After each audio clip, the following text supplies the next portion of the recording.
JiDion opens up and addresses where he is regarding his faith, some of the backlash he's gotten, some of the expectations of him as a Christian, now the type of content he's making. And I find this very interesting. I think JiDion is an interesting character. I sometimes forget how young he is. He looks kind of older. Because he's bald. Yes, because he's bald. And he got a beard. He got a nice beard. He got a nice beard. He do have a nice beard. And the beard and being bald definitely will make you look a little older. So he's only 23. And so he decided to kind of share some of this reasonings and some of the questions he's getting. Fast forward to December, House Highlights hit me up. They're like, yo, JiDion, we're doing a creators putt-putt tournament, bro. So with you, Balin Levine, your age, the Adrian Harden, you know, it's just gonna be a fun, good time. So I'm like, bro, play putt-putt with my friends, other creators, people I haven't seen in a while. They fly me out. I go out there and we play putt-putt. Had a good time. I go on Instagram. Putt-putt is golf, right? Yeah, it's the, is it mini golf? Is it like the little? That's what it sounds like. Yeah. Looking at the post, tell me why I go on in the comment section and I see people saying, oh, I knew he was lying about being a real Christian, bro. Look at him. He's still out here doing stuff. Because I was playing putt-putt. Bro, What do you think? That's real life. You think if I posted a thing of me and my family at Boomers playing golf? No. It was, I think it's partly because he set the expectation that I'm not going to be creating content anymore because I'm a Christian. Mm-hmm. And so then when he's back in these content circles, even though it's not anti-Christian by any means or goes against his faith, they believe that that was one of his core tenets for showing that he's a Christian. Not making content within these circles. Yeah. However, if any other person who professes to be a Christian were to be in these circles, how would it be looked? Oh, I think it would be like, oh man, like I hope he's able to share the gospel with Logan Paul, man. What a great light that he's being welcomed into these spaces. I think it'd be like that. I feel like this is what George Janko warned him about. What did George Janko say? I don't George Janko recall. in an Instagram conversation was like, hey, you can still make content and be a Christian. And he was like, oh, I don't think so, man. I don't think so.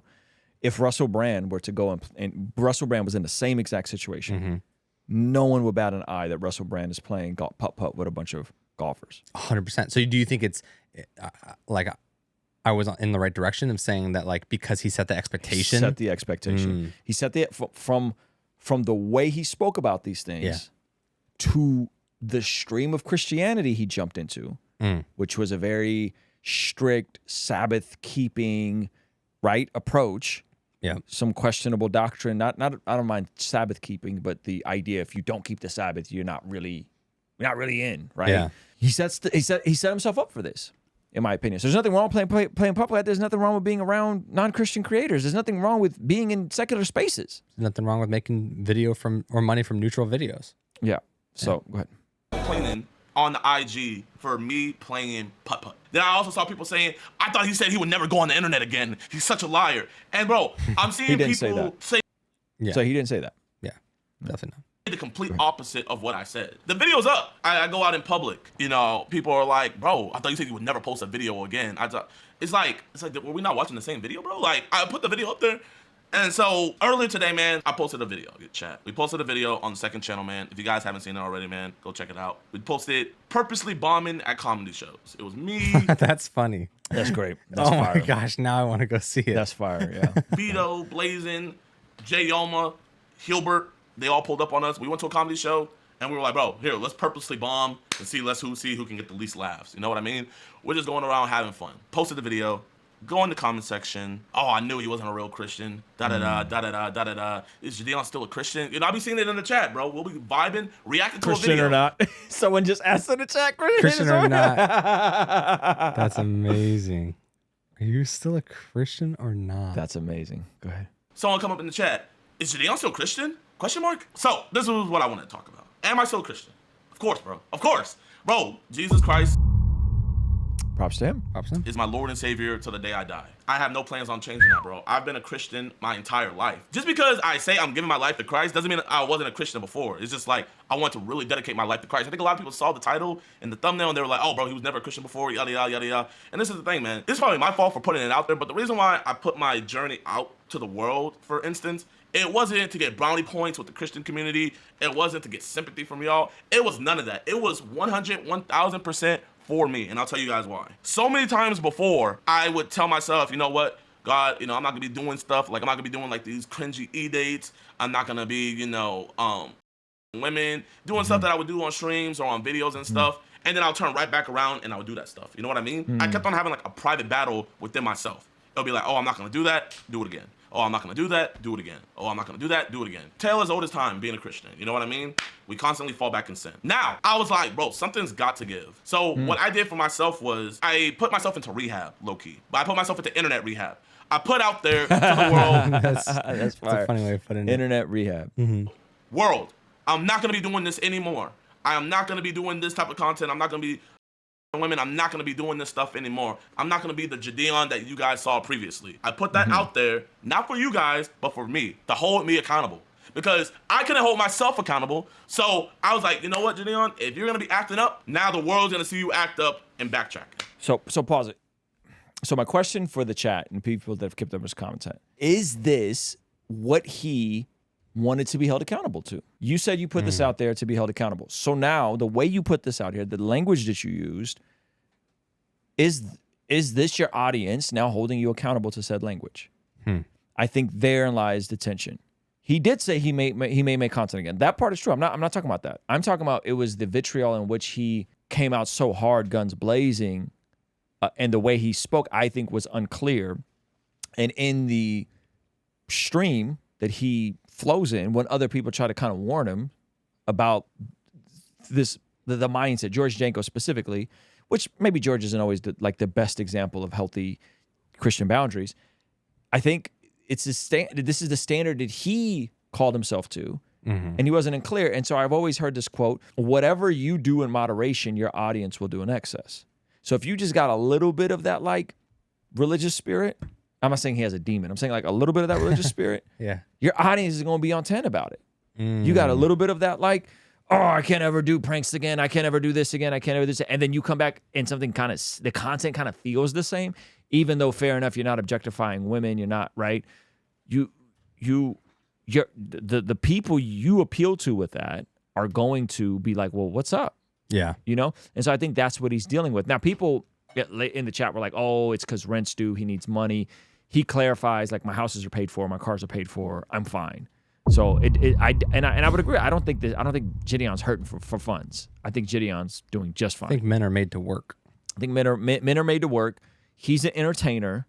I think he could have been a bit more delicate in terms of how he came off and in terms of how the streams of Christianity that he swam in were pretty intense. And I think that is what confused some of his audience, where now he seems to be, because it wasn't just content, it was the world and the content is messing me up and these people. So it kind of seemed like, I'm not saying it was, I'm saying it seemed like he was now distancing himself from this YouTube creator economy world.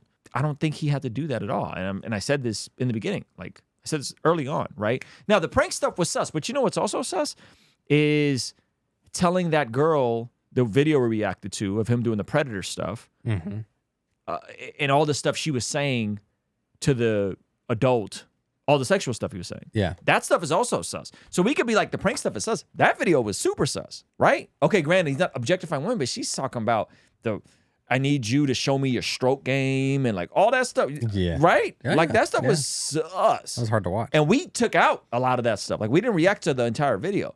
So I think there's a component of like he came out guns blazing and he's kind of having to deal with the fallout of that while he's trying to figure out, rightfully so, how to navigate this Christian paradigm in the world, but not of the world. Where are the boundaries? Where are the lines? What pranks are appropriate? Are pranks appropriate? Are getting predators caught up while enticing them with women that are talking sexually to them okay?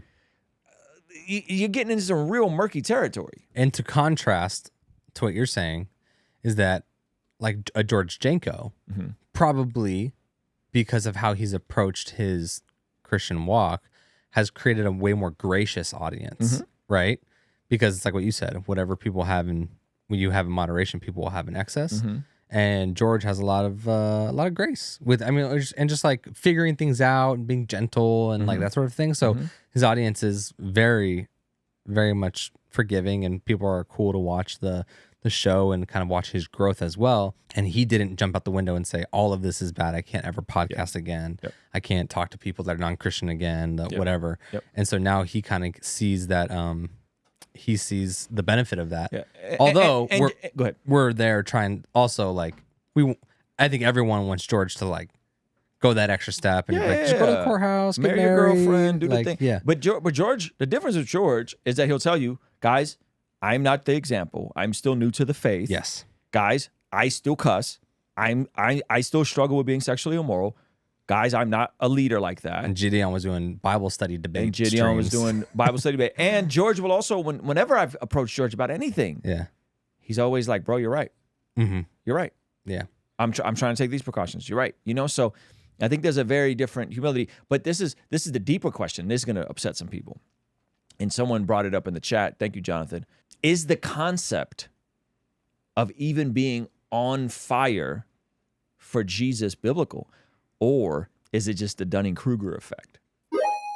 Because when you first get saved and you got this emotional mountaintop experience with Jesus, you're a babe in the faith. I'm on fire for the Lord. I'm on fire for the Lord. Wow. Right? Dunning-Kruger. But that's not a I don't see that as a biblical concept. Yeah.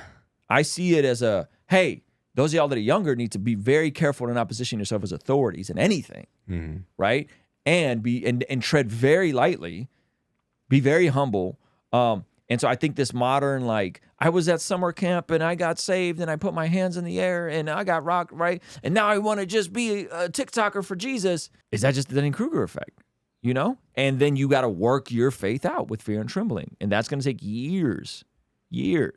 So anyway, that's a thought I had. I'm not saying it is. I'm not saying it is, but it is an interesting question. Is like, and you guys can Google what the Dunning-Kruger effect is.